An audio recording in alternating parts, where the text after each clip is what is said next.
জ্ঞান আল্লাহর পক্ষ থেকে আসে। আল্লাহ পাক সূরা কাহফের মধ্যে বলেছেন 29 নম্বর আয়াতে, ওয়াকুলিল হাক্কু মির রাব্বিকুম, হে নবী মুহাম্মদ সাল্লাল্লাহু আলাইহি ওয়াসাল্লাম, হক বা সত্য বা জ্ঞান বা ন্যায় অন্যায়ের মানদণ্ড বা সত্য মিথ্যার মানদণ্ড তোমার রবের পক্ষ থেকে আসে। Full stop. জ্ঞান ন্যায় অন্যায়ের মানদণ্ড তোমার রবের পক্ষ থেকে আসে। ফামান শাআ ফালইউমিন, যার ইচ্ছা হয় সে ঈমান নিয়ে আসুক, ওয়ামান শাআ ফালইয়াকফুর, যার ইচ্ছা হয় সে অস্বীকার করুক। ইন্না আ'তাদনা লিযালিমিনা নারান, আমি অস্বীকারকারী জালেমদের জন্য আগুন প্রস্তুত করে রেখেছি। বলেন আউযুবিল্লাহ। আমরা বিশ্বাস করি আল্লাহ রাব্বুল আলামিন সমস্ত বিষয়ের স্রষ্টা। বিগ ব্যাং থেকে মহাবিশ্ব সৃষ্টি হয়নি, বরং বিগ ব্যাংকে আল্লাহ পাক সৃষ্টি করেছেন। আমরা এটা বিশ্বাস করি। আমরা বিশ্বাস করি আল্লাহ পাকের পক্ষ থেকেই চূড়ান্ত জ্ঞান আসে। কিভাবে আসে? ওহীর মাধ্যমে আসে। আল্লাহ পাক কি সরাসরি মানুষের সাথে কথা বলেন? বলেন না। আল্লাহ পাক একটা মাধ্যম অবলম্বন করেন। মানুষের মধ্যে কিছু মানুষকে আল্লাহ পাক বাছাই করে নেন, যাদের কাছে আল্লাহর পক্ষ থেকে ওহী নাজিল করা হয়। আর এই ওহী হচ্ছে চূড়ান্ত জ্ঞান, সত্য মিথ্যার চূড়ান্ত মানদণ্ড। কিভাবে নাজিল হয়? মালায়েকার মাধ্যমে। কোন মালায়েকা? তার নাম জিবরাইল আলাইহিস সালাম। এভাবেই প্রত্যেক যুগে যুগে আল্লাহ রাব্বুল আলামিন সৃষ্টির শুরু থেকেই ওহী নাজিল করেছেন।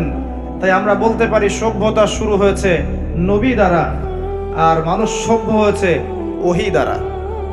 কথা কি বুঝতে পারছেন? বাকি যা কিছু আছে এগুলো বাতিল। আল্লাহর ওহীর বিপক্ষে যা যাবে সেটা বাতিল। মানুষের বুদ্ধি, মানুষের অভিজ্ঞতা, মানুষের দর্শন, মানুষের বিজ্ঞান, এগুলো যদি কোরআন সুন্নাহ বা ওহীর আলোকে হয়, অনুকূলে হয়, মানতে কোনো আপত্তি নেই আমাদের।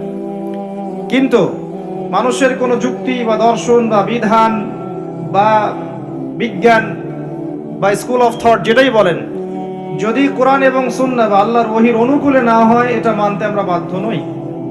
কেউ যদি বলে সমকামিতা খুব ভালো কাজ, একজন ছেলে আরেকজন ছেলেকে বিয়ে করতে পারে। কেউ যদি বলে সমকামিতা ভালো, এটা ব্যক্তি স্বাধীনতা, একটা মেয়ে একটা মেয়েকে বিয়ে করতে পারে।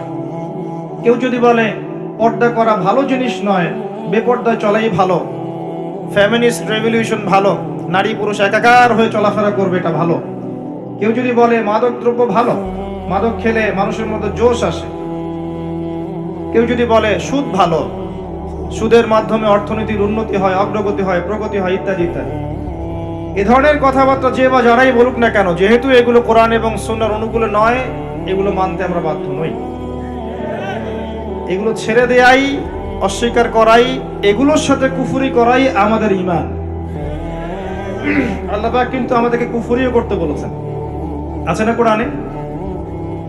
যে ব্যক্তি তাগুতের সাথে কুফরি করবে এবং ঈমান নিয়ে আসবে, সে ব্যক্তি এমন হাতল ধরলো, ফাকাদ ইসতামসাকা বিল উরওয়াতিল উসকা লা ইনফিসালা লাহা।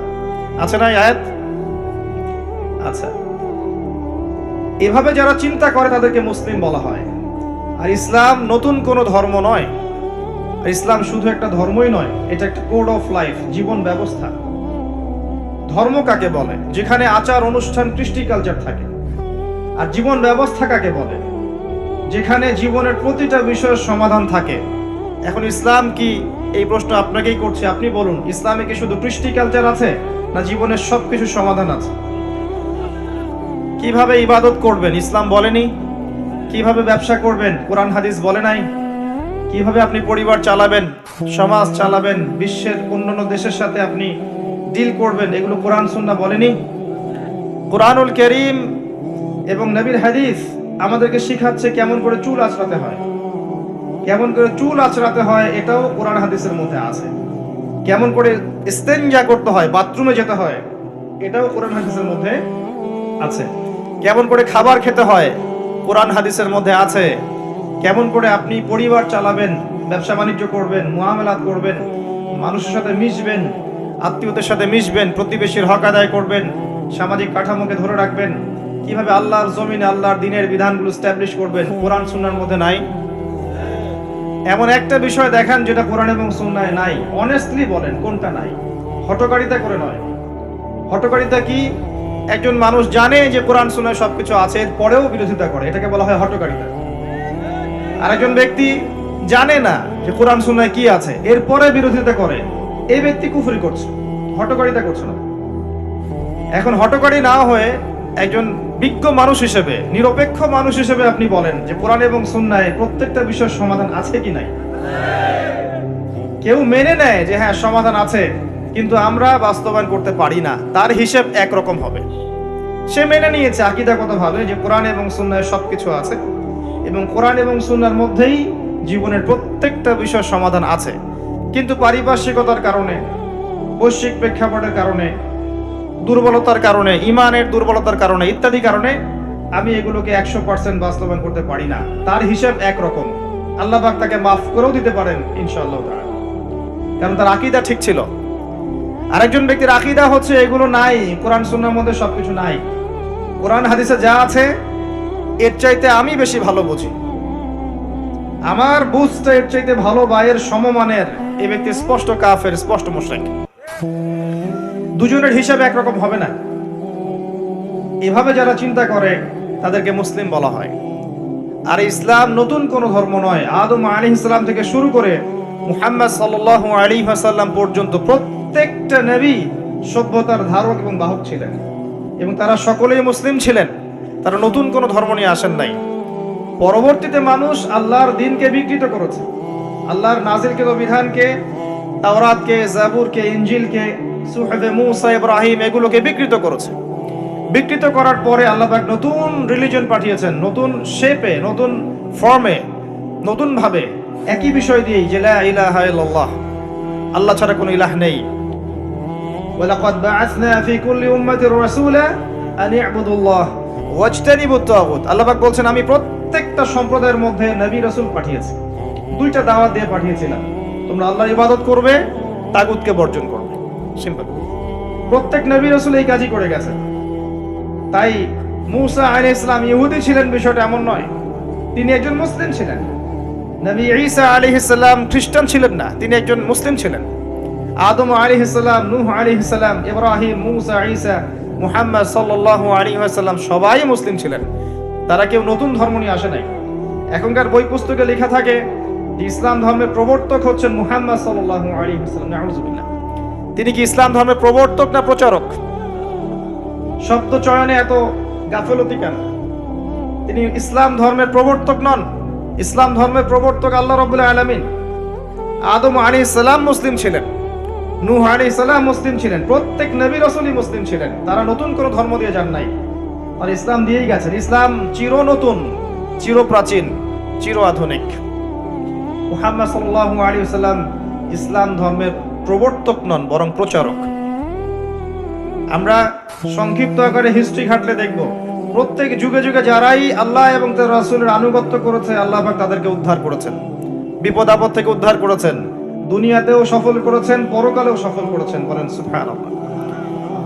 নূহ আলাইহিস সালাম 950 বছর দাওয়াত দিয়েছেন, অল্প কিছু মানুষ ইসলাম কবুল করেছে, বাকিরা করে নাই। ওই অল্প কিছু মানুষকেই তিনি উদ্ধার করেছেন, আল্লাহ পাক বিপদ থেকে উদ্ধার করেছেন, বাকিদেরকে আল্লাহ পাক ডুবিয়ে দিয়েছেন। আমরা যারা পৃথিবীতে বেঁচে আছি এখন, আমরা কোনো না কোনো ভাবে ওই 40 বা 80টা পরিবারের সদস্য। আমাদের বংশ ওখানে গিয়ে মিলে যাবে ওই 40 জন বা 80 জনের সাথে। এর বাইরে পৃথিবীতে আর কোনো মানুষ তখন ছিল না। কথা কি বুঝতে পারছেন? ওই যে কিস্তির মধ্যে 40টা বা 80টা পরিবার চলে গেল না, মনে আছে? তারাই পৃথিবীতে টিকে ছিল, বাকি সবাইকে আল্লাহ পাক ধ্বংস করে দিয়েছেন। আমরা সবাই তাদেরই সন্তান। দেখবেন চেহারার মধ্যে মিল পাবেন, বিভিন্ন জায়গার মানুষের মধ্যে চেহারার মিল থাকবে। আফ্রিকার মানুষ একরকম, আরবের মানুষ একরকম, পশ্চিমা বিশ্বের মানুষ একরকম, চাইনিজ, উত্তর কোরিয়া, দক্ষিণ কোরিয়া, এই কন্টিনেন্টের মানুষ একরকম। সবাই একই পরিবার থেকে এসেছে, এবং আমরা সবাই একজন পুরুষ এবং একজন নারী থেকে এসেছি। তিনি কে? আদম আলাইহিস সালাম এবং আমাদের মা হাওয়া আলাইহিস সালাম। আমরা সবাই কিন্তু ভাই। দুনিয়াতে এসে শয়তানের ধোঁকায় পড়ে আল্লাহ পাকের ওহীকে অগ্রাহ্য করে কেউ আল্লাহর আনুগত্য করছে, কেউ কুফরি করছে। এভাবে আস্তে আস্তে মানুষের মধ্যে বিভক্তি সৃষ্টি হয়ে গেল। যাই হোক, আমরা ওই দিকে যাচ্ছি না। আমি বলতে চাচ্ছি প্রত্যেক যুগে যুগে যারাই আল্লাহ এবং তার রাসূলের আনুগত্য করেছে আল্লাহ পাক উদ্ধার করেছেন। নূহ আলাইহিস সালামকে দেখেন, ইব্রাহিম আলাইহিস সালামকে দেখেন, তার অনুসারীদেরকে আল্লাহ পাক উদ্ধার করেছেন, নমরুদকে ডুবিয়ে মেরেছেন, পারেন নাই? নমরুদকে ধ্বংস করেছেন, মশা দিয়ে ধ্বংস করেছেন। মূসা আলাইহিস সালামকে দেখেন, মূসা আলাইহিস সালাম তার অনুসারীদেরকে আল্লাহ পাক উদ্ধার করেছেন।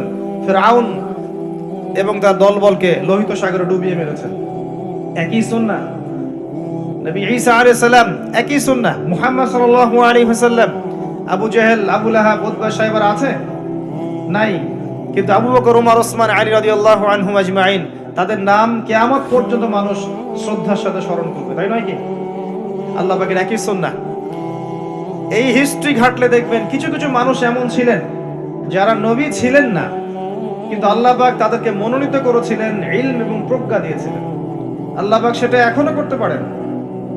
আল্লাহ পাক এখনো আসমান থেকে মানুষের কলবের মধ্যে ঈমান, নূর, হিকমা, প্রজ্ঞা নাজিল করতে পারেন, পারেন না? পারেন। আল্লাহ পাক যে কলবকে দেখবেন পরিচ্ছন্ন, যে কলবের মধ্যে কোনো হিংসা নাই, কোনো বিদ্বেষ নাই, কোনো রিয়া নাই, কোনো অহংকার নাই, লোক দেখানো বিষয় নাই, মনটা স্বচ্ছ পরিচ্ছন্ন, আল্লাহ পাক ওই কলবের মধ্যে আল্লাহ নূর নাজিল করবে ইনশাআল্লাহ। এখনো সম্ভব। আর আল্লাহর নূর না পেলে কেউ দূরদর্শিতা সম্পন্ন হতে পারবে না। এক চোখ দিয়ে দেখে এক জিনিস, আর কলবের চোখ দিয়ে দেখে আরেক জিনিস। এক চোখা মানুষরা বলছে বিশ্ব এগিয়ে যাচ্ছে, আর কলবের মধ্যে আল্লাহ নূরওয়ালা মানুষরা বলছে বিশ্ব এগিয়ে যাচ্ছে বাট কিয়ামতের দিকে। কি বুঝছেন?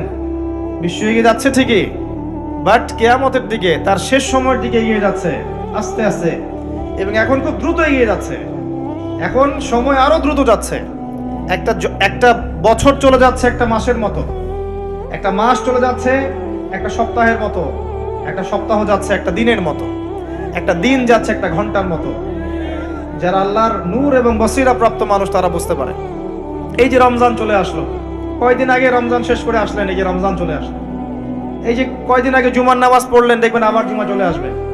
সময় দ্রুত চলে যাচ্ছে। কিসের আলামত? কিয়ামতের আলামত। কত আলামত আছে আপনাকে বলে শেষ করতে পারবো না। মহিলাদের সংখ্যা বাড়ছে, পুরুষদের সংখ্যা কমছে। এমন মহিলাদেরকে রাস্তায় দেখবেন যারা পোশাক পরেও নগ্ন হয়ে ঘুরছে। এদের সম্পর্কে নবীজি বলেছেন, শেষ জামানায় এক শ্রেণীর মেয়ে আসবে যাদেরকে আমি দেখি নাই, মানে 1400 বছর আগে এরা ছিল না। তাদের খাসলত কি? তারা কাপড় পরবে, নিসাউন কাসিয়া আরিয়া, কাপড় পরবে কিন্তু নগ্ন থাকবে। আপনি 200-300 বছর আগে এই মহিলাদেরকে দেখতে পারতেন না। লাস্ট 200-300 বছর আপনি দেখতে পারবেন, যখন থেকে পশ্চিমা বিশ্ব এই ওয়ার্ল্ডের দায়িত্ব নিয়েছে, তখন থেকে। এটাকে ফেমিনিস্ট রেভলিউশন বলে। এবং নগ্নতা, বেহায়াপন, অশ্লীলতা, এমন পোশাক পরবে যে পোশাক পুরুষদের পোশাক। এটা কিয়ামতের আলামত। নবীজি বলেছিলেন যে গরিব মানুষরা, দরিদ্র মানুষ, স্যান্ডেল পরার টাকা নাই, গায়ে জামা পরার টাকা নাই, উঁচু উঁচু অট্টালিকা নির্মাণের প্রতিযোগিতা করবে। এটা আখিরুজ জামান বা শেষ জামানের আলামত। দেখে নেন বিগত 200-300 বছর এগুলো ছিল কিনা। বিশাল বিশাল সাইন এগুলো প্রকাশ পাচ্ছে ডে বাই ডে। মানুষ সুদ খাবে, একজন ব্যক্তি সুদ থেকে দূরে থাকতে চাইবে, তার গায়েও সুদের ছিটাফোঁটা গিয়ে লাগবে। এটা সেই যুগ। আপনি পারবেন না বাঁচতে সুদ থেকে। দাড়ি টুপি নিয়েও খেতে হচ্ছে, কিচ্ছু করার নাই, কারণ সব সিস্টেমই সুদ ভিত্তিক। হয় খাচ্ছেন, না হলে দিচ্ছেন, না হলে সাক্ষী থাকছেন, না হলে লিখে রাখছেন, কিছু না কিছু করছেন। মানুষ মাদক খাবে, মাদককে হালাল মনে করে খাবে। মানুষ জেনা করবে, জেনাকে হালাল মনে করবে, হারাম মনে করবে না। মানুষ হত্যা করবে, যাকে হত্যা করবে সে জানবে না কেন হত্যা করছে, আর যে মারা যাবে সেও বুঝবে না কি জন্য আমাকে মারলো। পিতামাতার সাথে দাস দাসীর মতো আচরণ করা হবে, পিতামাতার সাথে দাস দাসীর মতো আচরণ করা হবে। সম্পদের জন্য সন্তান মাকে হত্যা করবে, বাবাকে হত্যা করবে। দুই চোখওয়ালা মানুষরা বুঝতে পারে এগুলো হচ্ছে, দিন দিন বাড়ছে, সময় সংক্ষিপ্ত হয়ে আসছে। আল্লাহ পাকের আযাব গজব বাড়ছে, আসমানি গজব বাড়ছে, জমিনের বালা বাড়ছে, ভূমিকম্প বাড়বে, ডে বাই ডে ভূমিকম্প বাড়বে। এবং 3টা বড় বড় ভূমিকম্প অপেক্ষা করছে আমাদের সামনে। একটা পৃথিবীর পূর্ব দিকে, একটা পশ্চিম দিকে। আমার ধারণা এটা পশ্চিমা সভ্যতায় হবে।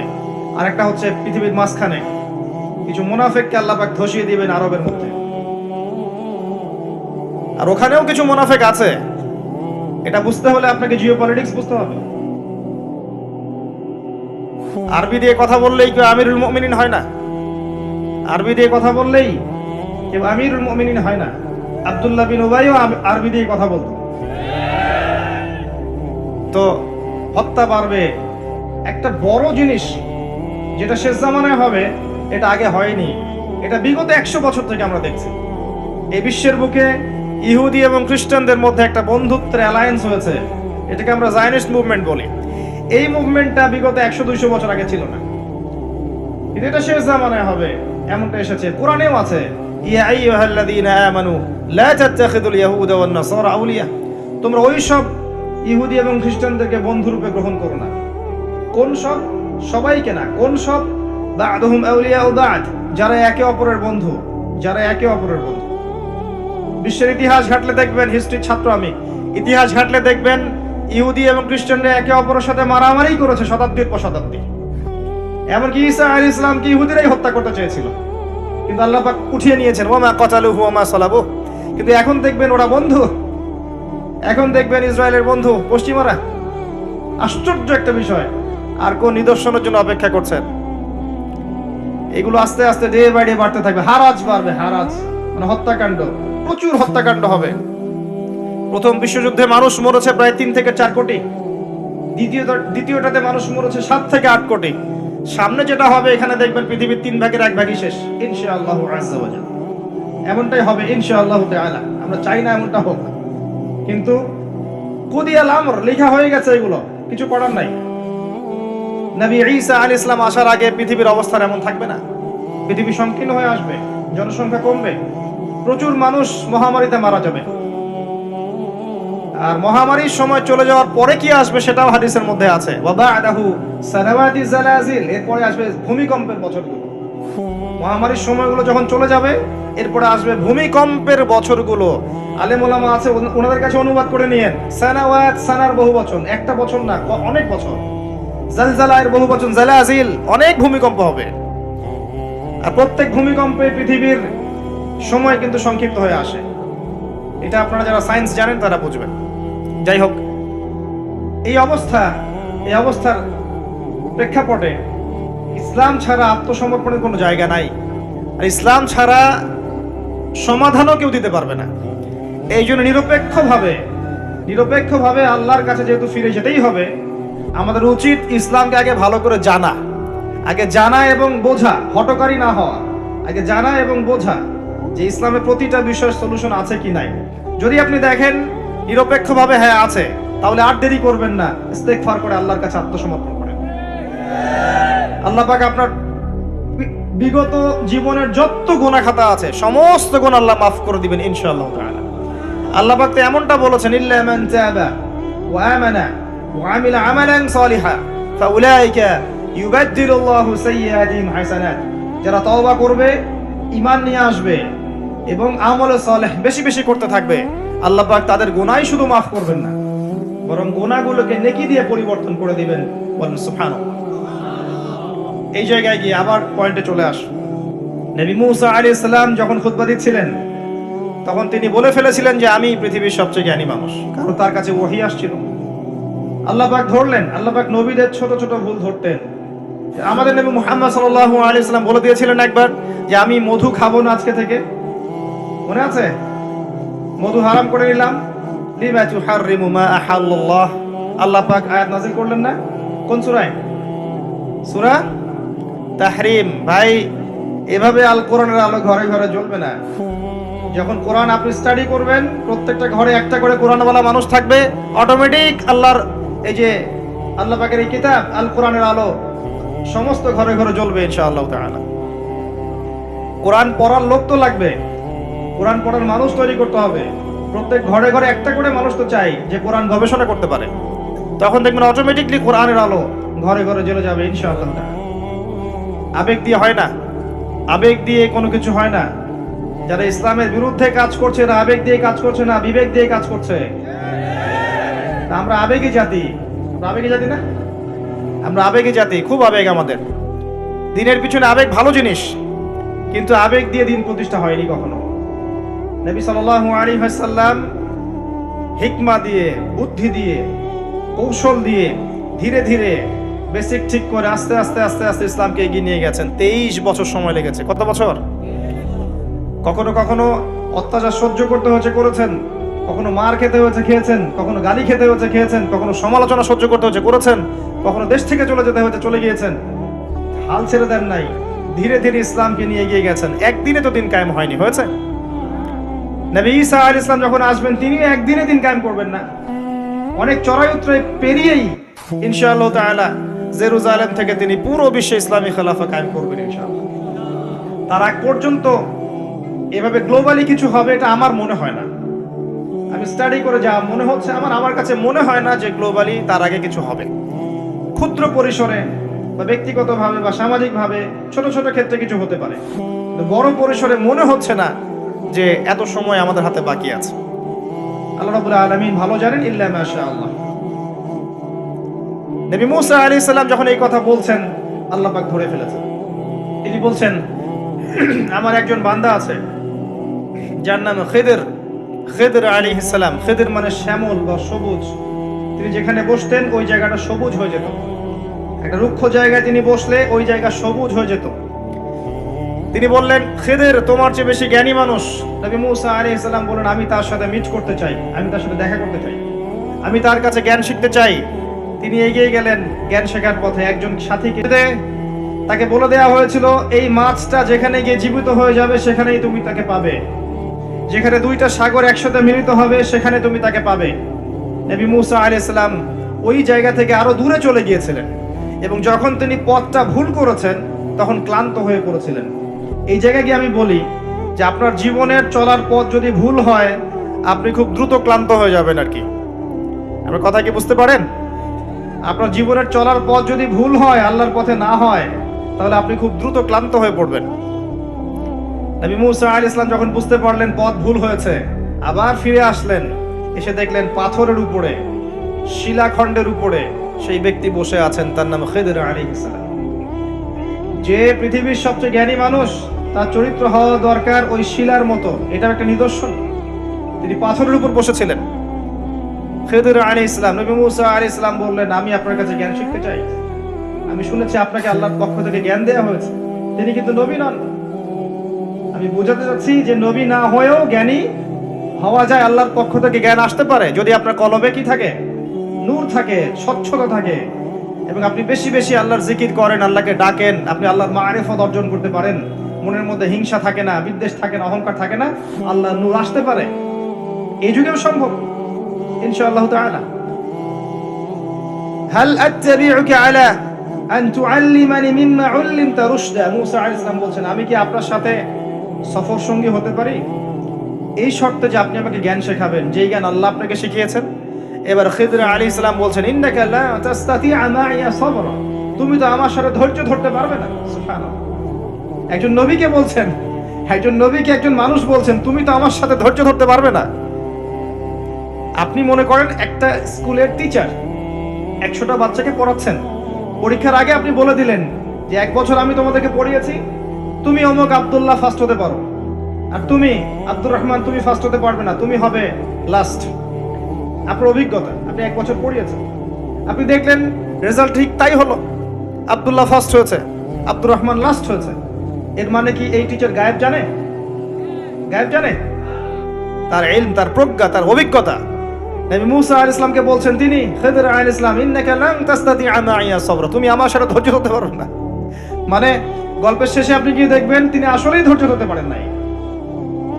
তো মুসা আলাইহিস সালাম বলেন, ইনশাআল্লাহ আমি ধৈর্য ধরব, আমি ধৈর্য ধরবো ইনশাআল্লাহ, এবং আমি আপনার কাজে কোনো বিঘ্ন সৃষ্টি করব না। আচ্ছা ঠিক আছে, চলো। গল্প অনেক বড়, আমি সংক্ষেপে বলছি। 3টা ঘটনা ঘটেছে। একবার নৌকা ফুটা করে দিয়েছেন খিদর আলাইহিস সালাম, দ্বিতীয়বার একজন বালককে হত্যা করেছেন, আর তৃতীয়বার একটা দেয়ালকে নির্মাণ করেছেন। দেয়ালটা পড়ে গিয়েছিল, কোনো পারিশ্রমিক নেননি, ফ্রি অফ কস্ট দেয়াল নির্মাণ করেছেন।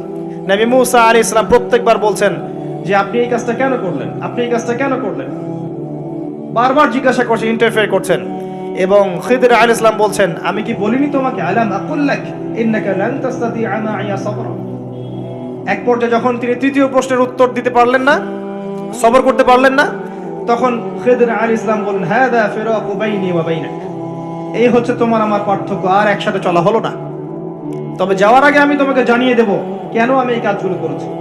ওই নৌকা ফুটা না করলে ওই নৌকার পিছনে জলদস্যু ছিল, ভালো নৌকা হলে নিয়ে চলে যেত। আমি ওই ব্যক্তির ক্ষতি করিনি, বরং উপকার করেছি নৌকা ফুটা করে দিয়ে। ওই বাচ্চাকে হত্যা না করলে ওই বাচ্চার পিতা মাতা ছিল বড় আলেম, বড় আল্লাহওয়ালা, এই বাচ্চা বড় হলে নিজেও কাফের হতো, বাপ মাকেও কুফরিতে নিয়ে যেত। অনেকটা আমাদের নাস্তিক প্রজন্মের মতো আর কি। তিনি হত্যা করেছেন, আল্লাহর আদেশে হত্যা করেছেন। আর ওই যে দেয়াল নির্মাণ করেছি, এই দেয়ালের নিচে ছিল 2 জন এতিম বালকের রেখে যাওয়া পৈতৃক সম্পত্তি। তার বাবা মা রেখে গিয়েছিল সোনার কয়েন, রূপার কয়েন, এইগুলো মাটির নিচে ছিল। তারা বড় হয়ে যেন এটা পায়, অন্য কেউ সিজ করতে না পারে, এই জন্য আমি এখানে দেয়াল নির্মাণ করেছি, কোনো পারিশ্রমিক নাই। বাই দ্য ওয়ে, সোনার কয়েন আর রূপার কয়েনের কথা কোরআনে আছে, দিনার আর দিরহামের কথা কোরআনে আছে, যদিও বিশ্ব ব্যবস্থায় নাই। বিশ্ব ব্যবস্থার IMF নামে একটা সংগঠন আছে, ইন্টারন্যাশনাল মনিটারি ফান্ড, তারা আইন করে সোনার কয়েন আর রূপার কয়েনকে হারাম করে দিয়েছে।